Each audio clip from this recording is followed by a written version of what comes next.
नमस्ते। ओवरव्यू में आपका स्वागत है। 3 प्रश्न। पहला, क्या रोहित रंजन को बचाने के लिए यूपी पुलिस ने गिरफ्तार किया? दूसरा, क्या बीजेपी संविधान से ऊपर है? और तीसरा, क्यों नाराज हैं जज साहब? इन तीनों पे चर्चा करें उससे पहले आपसे एक आग्रह, चैनल को सब्सक्राइब करें, अगर हो सके तो चैनल की मेंबरशिप भी ले लें। अगर आप चैनल की मेंबरशिप लेंगे तो हर एक महीने एक छोटी रकम आपको हमें सब्सक्रिप्शन के रूप में देनी होगी। लेकिन अगर आप हर महीने का कमिटमेंट नहीं करना चाहते हैं तो वन टाइम एक बार में भी हमारी लमसम पैसा देके मदद कर सकते हैं। डिटेल्स नीचे हैं। तो आज सबसे पहले बात कर लें, क्या रोहित रंजन को बचाने के लिए यूपी पुलिस ने गिरफ्तार किया? रोहित रंजन जी का केस, अब वो पॉपुलर आदमी हो गए हैं, मतलब उनकी फ़ैन फॉलोइंग है इस समय, क्योंकि देश में आजकल जो भी इस तरह के काम करता है उसकी फ़ैन फॉलोइंग हो जाती है। बहुत से लोग उसके पीछे खड़े हो जाते हैं, उसको बचाने के लिए जिंदाबाद और ये सब शुरू हो जाता है। नूपुर शर्मा एक एग्जाम्पल है। नूपुर शर्मा की आज कितनी बड़ी फ़ैन फॉलोइंग है। तो कोई नूपुर शर्मा का नाम नहीं जानता था, लेकिन आज नूपुर शर्मा के लिए लोग मांग कर रहे हैं, रास्ता में झंडा उठाए हैं, जिंदाबाद कर रहे हैं, इत्यादि इत्यादि। तो हुआ ये कि जी न्यूज़ के जो सुधीर चौधरी थे उनका इस्तीफा हुआ है और उनकी जगह रोहित रंजन जी अब उस प्रोग्राम को करने लगे हैं। एक नैरेटिव, जो लोग नैरेटिव सेट करते हैं, आप समझते हैं, उन लोगों की तरफ से एक ये चलाया जा रहा है कि सुधीर चौधरी से सुभाष चंद्रा जी खफा हैं। क्यों खफा हैं? खफा इसलिए है, कहा जा रहा है कि वो बीजेपी के बहुत क्लोज हो गए हैं और बीजेपी के ही इशारों पे चलते हैं। उन्होंने मेन, तो सुभाष चंद्रा जी किसके इशारों पे चलते हैं और सुभाष चंद्रा जी किसके क्लोज हैं? तो वो तो सुभाष चंद्रा जी का ही काम करते थे। ये सब बातें इसलिए किए जा रहे हैं क्योंकि जिससे लोगों को लगे कि नहीं, सुभाष चंद्रा जी बड़ा इंडिपेंडेंट टाइप के आदमी थे। देखिए, एक चीज़ जान लीजिए, सुधीर चौधरी जी जब इसको छोड़ रहे हैं तो सुधीर चौधरी जी जो याद किए जाएंगे वो मीडिया की क्रेडिटेबिलिटी को रसातल में पहुँचाने वाले में जो 2-4 लोगों का देश में अगर नाम होगा उसमें से एक नाम सुधीर चौधरी जी का भी होगा। अब हुआ क्या कि ये जो हमारे रोहित रंजन जी हैं, इनका वो सब पता ही है कि कैसे उन्होंने राहुल गांधी का वीडियो था, उसको उन्होंने लिया, फिर उसको डॉक्टरेट किया। मतलब वो बिल्कुल क्रिमिनल कॉन्स्पिरेसी है। वो वीडियो को लेते हैं, उस वीडियो को अपने हिसाब से तोड़ते मरोड़ते हैं, उतना काटते हैं और एक झूठ लोगों के सामने परोस देते हैं। जब झूठ पकड़ा जाता है और कांग्रेस उस पर ऑब्जेक्ट करती है तो वो उस पर माफ़ी मांग लेते हैं, लेकिन तब तक वो ऑलरेडी, जिसको कहते हैं ना, the damage has been done, वो तो फैल रहा है और जो भक्त लोग हैं वो उसी को लेके भाग रहे हैं। ठीक है, उनके इस कृत्य के अगेंस्ट जो उनकी, जिसको जो एक वैसा अपराध है, मध्य प्रदेश, छत्तीसगढ़, राजस्थान, झारखंड, यूपी और दिल्ली में उनके अगेंस्ट एफआईआर होती हैं। अब ये एफआईआर हो गई, कुछ जगह कुछ जो स्टेट पुलिस हैं वो फ्रेंडली हैं, कुछ मतलब फ्रेंडली नहीं है, या कह दीजिए उसमें विपक्ष की सरकार है। आज सुबह छत्तीसगढ़ की पुलिस पहुंची रोहित रंजन जी के घर, इंदिरापुरम, गाजियाबाद या नोएडा, जो भी बॉर्डर है, क्योंकि वो बिल्कुल बॉर्डर है, इंदिरापुरम इधर नोएडा उधर गाजियाबाद, वहाँ पहुंची उनको गिरफ्तार करने के लिए। अब एक चीज़ इम्पॉर्टेंट ये है कि ये जो छत्तीसगढ़ की पुलिस थी, गिरफ्तारी देखिए 2 तरह से होती है। गिरफ्तारी एक ये होती है कि पुलिस, एक कोई एफआईआर होती है, पुलिस उस व्यक्ति को बुला के अपने यहाँ पूछताछ करती है और उसको प्राइमा फेसी अगर ये लगता है कि ये व्यक्ति ने कुछ ऐसा काम किया तो उसको गिरफ्तार कर लेती है और गिरफ्तार करके मजिस्ट्रेट के सामने जाती है और उसके बाद मजिस्ट्रेट उसकी या तो जुडिशियल रिमांड दे देता है कि भाई जुडिशियल कस्टडी में जाओ, या पुलिस अगर कहती है कि नहीं मुझे पूछताछ करनी है, इनसे कुछ और चीज़ें पता करनी, तो उनको दे देता है। इस तरह का होता है। लेकिन एक वारंट निकलता है कोर्ट से, मतलब पुलिस का सब हो गई, ये सब कार्रवाई हो गई, कोर्ट में गया मामला, मजिस्ट्रेट ने कहा कि नहीं, इनको आप गिरफ्तार करके लाइए। जो मेरी जितनी समझ है उसमें, अगर between magistrate and court and police, magistrate के यहाँ से जो वारंट निकला है वो ज़्यादा इंपॉर्टेंट रहता है। खैर, तो यहाँ पे छत्तीसगढ़ पुलिस ने मजिस्ट्रेट से के सामने सारी बात रखी और उनसे मतलब जज से जुडिशियल वारंट निकाला और फिर वो आए इनको पकड़ने के लिए। अब जैसे ही ये यहाँ पहुँचे, इन्होंने अपना ट्वीट करना शुरू कर दिया। जैसा सब चैनल कह रहे हैं, इन्होंने ट्वीट अपने जान पहचान के लोगों को किया, इन्होंने बीजेपी के कुछ नेताओं को किया कि भाई हमें अब बचाओ। इनको कानून की याद आने लगी। अब इनको वहाँ पे आके जो छत्तीसगढ़ पुलिस जो इनको अरेस्ट करने आई थी, उस समय यूपी पुलिस भी पहुँच गई और यूपी पुलिस ने कहा कि नहीं, हमारे यहाँ भी एक केस है और हम इसलिए इनको गिरफ्तार कर रहे हैं। तो सेक्टर 20 में गिरफ्तार करके वो यूपी पुलिस इनको ले आई। दो तीन चीज़ें, एक तो यह है कि वहाँ मजिस्ट्रेट का वारंट था और यहाँ पुलिस ऐसी ये कह कि मुझे इनसे बातचीत करने ले आई थी, जो प्राइमा फेसी सबको समझ में आ रहा है कि ये क्यों हो रहा है। ऐसा कहा गया है कि ये एक जी न्यूज़ ने, जिसमें ये काम करते हैं और जहाँ से इन्होंने इतना शूरवीरता का काम किया, इतना बड़ा काम किया, जी न्यूज़ ने इनके अगेंस्ट एक एफआईआर लिखाई है, जैसा यूपी पुलिस कह रही है, और हम उसके तहत इनको गिरफ्तार कर रहे हैं। अब पहली चीज़ तो यह है कि जो पहला वो है, आपके यहाँ अगर एफआईआर थी तो आपने अभी तक क्यों नहीं गिरफ्तार किया था? आपको जब छत्तीसगढ़ की पुलिस आ गई और जब गिरफ्तार करके ले जा रही तब आपको याद आया? एक दूसरा, एक चीज़ और देख लीजिए कि देखिए ये गिरफ्तारी क्यों हुई है। क्योंकि कांग्रेस पिछले 2-4-5 दिनों से एकदम से आक्रामक हो गई है। आक्रामक मैं जब बोल रहा हूँ तो जो डोसाइल वो था उसने वो झाड़ के हटाया है, और वो अगर इस तरह की बातें हो रही हैं तो उस पर भी वो जवाब देने के मूड में है। और ये खास करके जब जयराम रमेश जी मीडिया के इंचार्ज बने उसके बाद ये चेंज इन एटीट्यूड ज़रूर आया है। आज तक आपने कभी सुना था कि कांग्रेस की तरफ से पत्र गया है? नड्डा जी को पत्र लिखा है जयराम रमेश ने कि अगर आपने जो राज्यवर्धन राठौर और इन लोगों ने जो ये झूठा वो किया था, इस वीडियो को चलाया था, रंजन वाले वीडियो को, अगर उस पर उन्होंने माफ़ी नहीं मांगी तो फिर हम कानूनी कार्रवाई करेंगे। एक चीज़ ध्यान कर लीजिए कि चाहे हो सकता है कि अभी वक्ती तौर पे जो भाजपा की सरकार है वो रोहित रंजन जी को भाई उनका दुलारा है, उसने उनका ही काम कर रहा था, उनको एक प्रोटेक्शन मिल जाए या उनको ना करें, लेकिन जिसको कहते हैं ना, जितने मीडिया के इस तरह के जो सो कॉल्ड, जिसको गोदी मीडिया कुछ लोग कहते हैं, लेकिन या जो सरकार के हिसाब से काम करता है, सरकार के हिसाब से न्यूज़ पढ़ता है, उसमें सब सजग हो गए हैं। अब इतना आसान नहीं होगा कि यहाँ से आपने स्टेटमेंट भेजा कि ये कर दो वो कर दो। थोड़ा तो आदमी, क्योंकि पुलिस से सब डरते हैं। 2-3 चीज़ें मैं इसलिए बता दूं क्योंकि 1-2 चीज़ें ये भी ज़रूरी हैं कि जो डिस्कशन ये हो रहे हैं उस डिस्कशन में जिस तरह के लोगों को ला के बिठाते हैं, उनसे 2 चीज़ें मुझे लगता है कि इलेक्ट्रॉनिक मीडिया में ये आवश्यक है, इलेक्ट्रॉनिक हो चाहे डिजिटल हो। पहली, वो व्यक्ति जो वहाँ कभी राजनीतिक विश्लेषक बन के, कभी आर्म फोर्स डिफेंस विशेषज्ञ बन के, कभी आर्थिक मामलों का विशेषज्ञ बन के, कुछ विशेषज्ञ बन के आ जाता है, और वो उसका एक डिस्क्लेमर देना चाहिए कि अगर पास्ट में वो एक पार्टी विशेष या किसी पार्टी विशेष से चुनाव लड़ा है तो यहाँ पता होना चाहिए कि भाई साहब इस पार्टी से चुनाव लड़ते थे, अब यहाँ इन्होंने आके डिफेंस एनालिस्ट हो गए हैं, क्योंकि तब चीज़ें ज़्यादा क्लियर रहेंगी। दूसरा, जितने प्रतिभागी हैं, मैं फिर से कह रहा हूँ, जितने प्रतिभागी हैं, जितने डिबेट में भाग लेने वाले हैं, वो ये भी एक हर उसके पहले चैनल में नीचे चला करे कि इसमें किसी को कोई पारिश्रमिक नहीं दिया गया है, किसी को कोई पैसा नहीं दिया गया है यहाँ आने का, क्योंकि सारे लोग इसमें से आधे लोग पैसा लेते हैं। अच्छा, पैसा लीजिए और जो काम करवाइए वो हम करेंगे। तो इसमें बिल्कुल ये नीचे एक डिस्क्लेमर होना चाहिए कि जितने, क्योंकि प्रतिभागी अगर आने को तैयार है बिना पैसे के, तो आप क्यों पैसा दे रहे हैं? क्यों पैसा दे रहे हैं? तो आप नीचे लिखिए कि इनमें से किसी भी प्रतिभागी या किसी जो भी डिबेट में हिस्सा ले रहे हैं उनको कोई किसी तरह का पेमेंट नहीं, चाहे वो पत्रकार हो, जिसका चैनल है ठीक है, वो उसको तो भाई तनख्वाह मिलती है, लेकिन बाकी जो बुला के आप इस तरह के लोगों को बिठाते हैं, पैसा दिया जाता है, ये भी कहीं ना कहीं आ जाएगा, तो बहुत सी चीज़ें पे कंट्रोल होगा। क्योंकि आइडियल सिचुएशन तो वो होगी कि झूठ बेनकाब हो, सच का वो हो। चलिए, अब दूसरी बात हम लोग कर लेते हैं कि क्यों बीजेपी संविधान से ऊपर है। हैदराबाद में अभी बीजेपी की राष्ट्रीय कार्यकारिणी संपन्न हुई।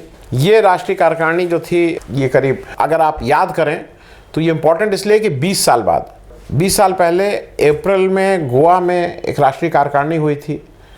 वो मोदी जी को सबसे ज़्यादा याद रहेगी क्योंकि उस कार्यकारिणी में ऐसी उम्मीद थी कि मोदी जी की कुर्सी चली जाएगी। राजधर्म का उन्होंने निर्वाह नहीं किया था, लेकिन फिर अडवाणी जी ने अपना जिसको कहते हैं ना, ही पुट हिज फुट डाउन, और मोदी जी चीफ मिनिस्टर बने रहे थे। इनकी जो आप जरा ये समझ लीजिए, जो बीजेपी की सबसे बड़ी बॉडी होती है वो होती है पार्लियामेंट्री बोर्ड।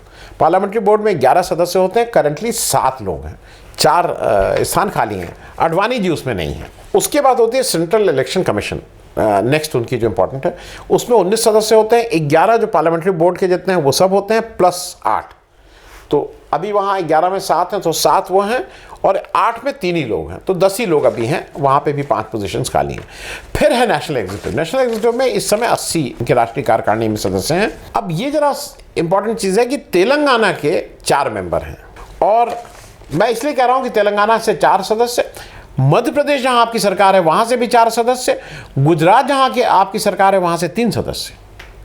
तो तेलंगाना को बहुत इस समय वो दिया जा रहा है, वेट दिया जा रहा है। जबकि तेलंगाना में विधानसभा में बीजेपी की 1 सीट, लेकिन लोकसभा में तेलंगाना से 4 सीटें हैं।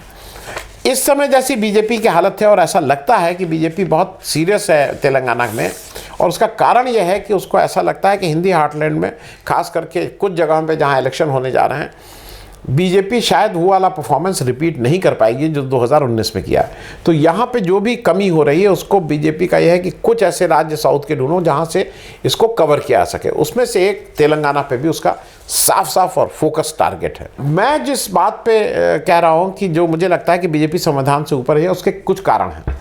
हमारे प्रधानमंत्री जी ने 3 मुख्य बातें वहाँ कही और वो मैं आपसे शेयर कर रहा हूँ। पहला उन्होंने कहा कि डबल इंजन की सरकार आएगी तो यहाँ पे जो विकास है वो तेज़ होगा। मुझे एक चीज़ ये बताइए, अच्छा मैं विकास के बारे में बता दूं, जब विकास तेज़ होगा, जीडीपी जो पर कैपिटा है तेलंगाना की 19-20 का जो फिगर है उसमें तेलंगाना 6ठे नंबर पे है, गुजरात 11वें नंबर पे, जो गुजरात मॉडल की बात करते हैं। मैंने इसको इसलिए कह दिया कि जरा इसमें अब जब ये डबल इंजन की सरकार है, मेरे हिसाब से ये गैर संवैधानिक है कहना कि डबल इंजन सरकार। क्या दूसरी सरकार आपकी सरकार नहीं है? वो यूनियन गवर्नमेंट है, स्टेट गवर्नमेंट है। आप ये बार बार जो इंसिस्ट किया जाता है डबल इंजन की सरकार, डबल, और खास करके उस पद पे बैठा हुआ व्यक्ति अगर प्रधानमंत्री ये कहता है तो ये थोड़ी सोचने वाली बात है और ये दुख की बात है कि प्रधानमंत्री को ये लिहाज भी नहीं है कि जो भाई वो स्टेट गवर्नमेंट है, आप यूनियन गवर्नमेंट हैं, आप डबल इंजन आप क्यों कर रहे हैं? तो आप एक गलत मैसेजिंग की बात कर रहे हैं। दूसरा उन्होंने एक बात कही वहाँ कि ये जो विपक्ष है और उसके उन्होंने परिवारवाद को बहुत किया। अब जो परिवारवाद की बात कर रहे थे तो वो बेसिकली विपक्ष के ऊपर हमला कर रहे थे, ना सिर्फ कांग्रेस बल्कि बाकी जगह पे भी। अब क्योंकि ये तो तय है कि सारे विपक्ष वाले जो हैं वो उनको अपना देश प्रेम प्रूव करना, वो देश प्रेमी नहीं है, उनको कहीं ना कहीं से सर्टिफिकेट तो चाहिए ही, और बीजेपी का कोई ना कोई व्यक्ति उनको सर्टिफिकेट जल्दी तो देता नहीं है कि वो देश प्रेमी है। मैं लोकसभा की बात आपको बता दूं और परिवारवाद की वो बात इसलिए बता दूं कि बीजेपी के 303 सदस्य हैं 543 में। अब जो जिनको ये टारगेट कर रहे हैं परिवारवाद, उसमें नंबर 1 पे कांग्रेस आता है। मैं ऊपर के जो 8 पार्टीज हैं बीजेपी के बाद, उनकी मैं कहाँ परिवारवाद को ये कह रहे हैं और कहाँ क्या है ये स्थिति बता दें। होना चाहिए नहीं होना चाहिए वो डिबेट आज नहीं कर रहे हैं। कांग्रेस 52, इनका टारगेट नंबर 1 वो राहुल गांधी और राजीव गांधी और इंदिरा गांधी और जवाहरलाल नेहरू की बात होती है। नंबर 2 पे डीएमके स्टालिन, परिवारवाद। नंबर 3 पे तृणमूल कांग्रेस, परिवारवाद, क्योंकि भतीजे को प्रमोट कर रही है। नंबर 4 पे वाईएसआर कांग्रेस, परिवारवाद। नंबर 5 पे शिवसेना 18 सदस्य, परिवारवाद। नंबर 6 पे जेडीयू है 16 सदस्य के साथ, जहां पे आप कह सकते हैं परिवारवाद नहीं। तो एक पहले 8 में एक ही ऐसा दल है जहां पे परिवारवाद से जिसको छुट्टी है। फिर 7वें नंबर पे बीजेडी 12 सदस्य, परिवारवाद। बीएसपी 10 सदस्य, अपने भतीजे को ही आगे बढ़ा रहे हैं। ये मैंने पहले 8 ये लिए हैं जिनकी दहाई में जिनके पास सदस्य हैं, मोर देन 10। अब ये सदस्य कुल मिलकर के ये जो 8 लोगों में हैं, ये टोटल सदस्य होते हैं 176। तो 176 सदस्य हो रहे हैं और उसमें जेडीयू के 16 छोड़ दें तो 107 सदस्य वो हैं जो उनको ऊपर परिवारवाद का आरोप लगता है। तो ये हमको और आपको सोचना होगा। ये प्रधानमंत्री जो बार बार परिवारवाद कहते हैं कि it is part and parcel of this country, लोगों ये एक यथार्थ होना चाहिए नहीं होना चाहिए वो एक अलग इशू है।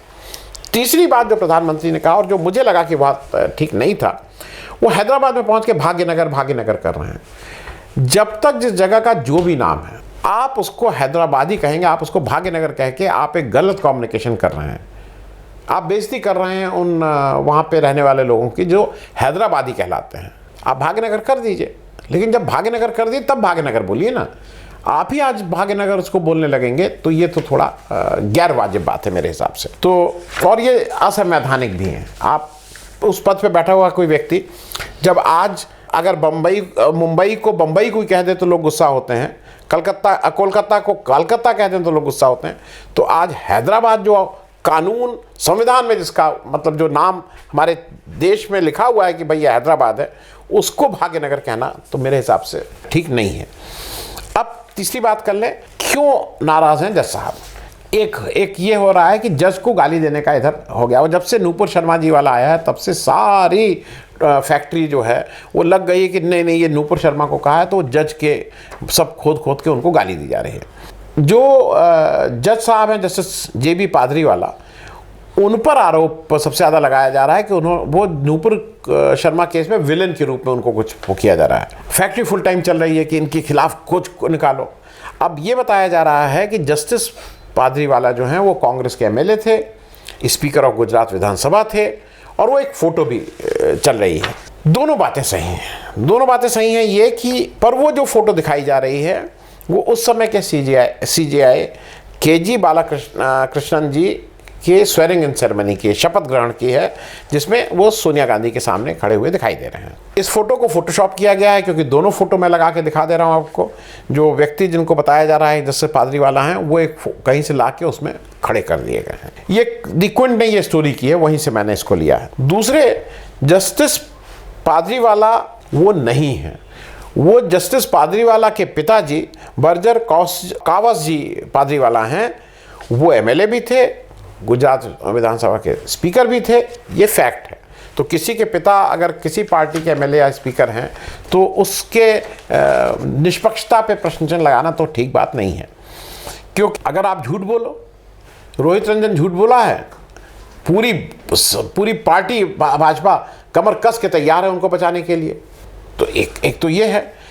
आपका मैं एक जल्दी से एक और कर दूं, क्योंकि मेरे एक सीनियर हैं स्कूल के, उन्होंने ये डिटेल भेजा। उन्होंने कहा कि जस्टिस VR कृष्णा अय्यर, हम में से बहुत से लोगों को ये नाम याद होगा, क्योंकि वो अपने क्लाइंट के लिए आज़ाद भारत में जेल गए। वो MLA भी थे, मंत्री भी थे, और उसके बाद फिर वो जज बने। और याद के लिए बता दूं, ये वही जज हैं जब सुप्रीम कोर्ट के, जब इंदिरा गांधी के, जब जस्टिस सिन्हा ने हाई कोर्ट इलाहाबाद से ऑर्डर दिया इनके इलेक्शन को निरस्त किया, तो इन्होंने ही वो पिटीशन सुप्रीम कोर्ट में सुनी थी, जहां से इनके ऊपर ये कहा जाता है कि इनके ऊपर एक ब्लेम ये लगता है कि उन्होंने एक कंडीशनल ग्रांट, मतलब ही अलाउड कंडीशन के साथ वो ग्रांट की थी उनकी अपील को। तारीफ ये की जाती है कि not granting N unconditional stay, और ये कॉन्स्टिट्यूशनल लॉ के बड़ा नाम इनका कहा जाता है। 70 से 100 किताबें लिखी हैं, लेकिन वो भी खुद बैकग्राउंड उनका उसमें था। तो उनकी जजी को कोई कम करके आंकना ठीक नहीं है। जस्टिस पादरीवाला ने कहा है कि ये जो जजों के ऊपर पर्सनल अटैक हो रहा है वो डेंजरस है, और ये मैं भी मानता हूँ। अटैक तब होगा जब आपका कोई ऐसा कंडक्ट हो, आपके जजमेंट पे नहीं हो रहा है। मतलब ये CJI साहब हमारे जाके राज्यसभा में कोई बैठ जाते हैं या कोई जज बैठ जाता है, सामने दिखता है, तब ज़रूर अटैक होगा। लेकिन क्योंकि एक बात यह है कि जो पक्षधर है, ये बिल्कुल क्लियर चीज़ है कि आप, वो खुद कह रहे हैं, वो कह रहे हैं कि मैं इस बात का वो हूँ कि इन्फॉर्म डिसेंट और कंस्ट्रक्टिव क्रिटिसिज्म होना चाहिए। लेकिन जो ये जज को झूठी बातें बन के उनको गाली देना, ये तो ठीक नहीं है। इस बारे में उन्होंने डिजिटल मीडिया के द्वारा जो ट्रायल होता है और जज के ऊपर जो प्रेशर क्रिएट करते हैं, और ये वो खुद एडमिट कर रहे हैं कि मीडिया के इस प्रेशर से जजमेंट इफेक्ट होता है, ये उन्होंने साफ साफ कहा है। मैं सिर्फ इसमें इतना ही कहूँगा कि वही जज बड़ा अच्छा हो जाता है जब वो एक कोई जजमेंट देता है जो आपके मन का है, वही जज बहुत ख़राब हो जाता है जब वो नहीं है। जज की असली कसौटी ये है कि उसका जो भी न्याय है, वो हो सकता है हमको और आपको ठीक ना लगे, लेकिन बाद में कभी ऐसा ना लगे कि इस लालच में, इस उसमें उसने ये कहीं ना कहीं वो उसका न्याय प्रभावित था। थैंक यू सो मच, धन्यवाद।